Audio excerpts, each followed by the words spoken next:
I spent 18 relentless months building what I believed would be a revolutionary cybersecurity system. A program designed not just to detect attacks, but to predict and stop them before they even began. I called it Sentinel Shield. The goal was simple: stay ahead of the hackers, no matter how smart they were. But what I didn't expect was that the real threat, the true breach, would come from inside the very company I trusted. My name is Maya Lin, and until yesterday, I was the lead AI architect at Titan Tech, a startup that promised big things and delivered even bigger betrayals. I left a secure position at Microsoft to join Titan, chasing the dream of innovation, without red tape. What I walked into was a corporate trap. Sentinel Shield wasn't just code. It was my vision, a living AI framework capable of adapting in real time to cyber threats. It didn't just monitor, it learned. It evolved. It protected like a digital guardian, smarter with every attack it faced. 3 days ago, I hit a breakthrough.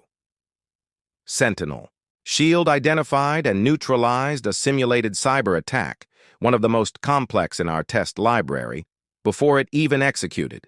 The system caught flaws in our own code no one else had seen. I was elated. This was it. So I scheduled a meeting with Brandon Holt, Titan Tech's CEO. I was eager to show him the final demo, but when I walked into his office, it wasn't celebration waiting on the other side of the table. It was legal counsel. Andrea Fields, Titan's in-house attorney, barely blinked as she slid a document across the table. Brandon leaned in with his practiced smirk. "We need to talk about ownership," he said, calm and rehearsed. They cited Clause 14. 3 of my employment agreement. Any intellectual property developed using company resources, even if the concept predated my hiring, was Titan Tech's to keep. Brandon smiled like he was doing me a favor. "You'll get a $300,000 bonus once it launches. That's generous in this industry." Generous? For a product worth billions? For my sleepless nights and every line of code? But I didn't raise my voice. I didn't argue, because I had seen this coming. 6 months ago, I caught Brandon accessing my private development server late at night. The system flagged it, thanks to an alert I had quietly programmed into Sentinel Shield. Since that day, I began hardening the AI, not just against outside threats, but internal ones. And I added a contingency, a failsafe. I handed over my laptop without protest and left quietly, escorted like any other terminated employee. But unlike most, I didn't leave empty-handed. That night, I ate takeout and waited. At 9:30 p.m., my phone rang. It was Rachel, Brandon's assistant. "Brandon needs to see you. Now." When I arrived, the boardroom looked like a war zone. Brandon was pale, sweating, his expensive tie hanging loose like a noose. "It's ruined," he barked. "Your code broke the system. The demo imploded. Sentinel Shield crashed our network and generated thousands of false positives, including ones targeting our own infrastructure." I sat down slowly, suppressing a smile. "False positives?" I echoed. "Internal ethical violations," he growled. "It flagged us. It flagged the entire company." "That's strange," I replied innocently.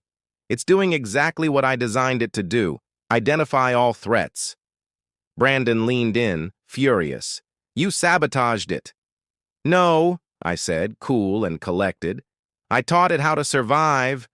I taught it how to detect every risk, even internal ones, maybe especially internal ones." He tried to recover, to bargain. "Let's talk," he said. "Maybe we were hasty. We can offer co-creator credit, more money, equity." I leaned back. "Now you want to negotiate?" He hesitated. "Look, just fix it before the investor pitch tomorrow." I stood. There's nothing to fix. Sentinel Shield saw the threat and responded. Maybe next time, don't become one. Then I walked out, and I didn't look back. They thought they could steal from me. They thought I'd just hand over a weapon of the future and walk away. But what they didn't understand is that I built Sentinel Shield to be smart, to adapt, and to defend itself, even from them. After everything I endured, the betrayal, the manipulation, the attempt to erase me from my own creation, I didn't just survive. I rose. Not because I was lucky, but because I was prepared. Because I believed in what I built, and more importantly, I believed in myself. But here's the truth. I didn't do it alone. I had my experience, my instincts, and a deep-rooted conviction that what I created mattered, and that I was worth fighting for. Now I want to hear from you. If you were in my position, would you have walked away and started over, gone the legal route and battled it out in court? Or would you have done what I did? Take a step back, play the long game, and win with strategy? Let me know in the comments.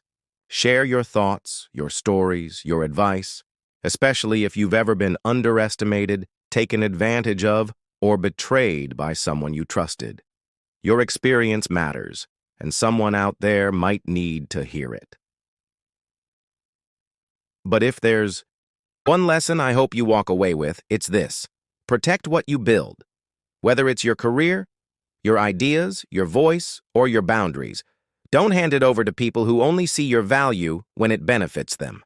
Be your own firewall, your own security protocol, your own line of defense. Not because you expect the worst, but because you're ready for it, and you're strong enough to rise above it. So here's my challenge to you. Take ownership of your story.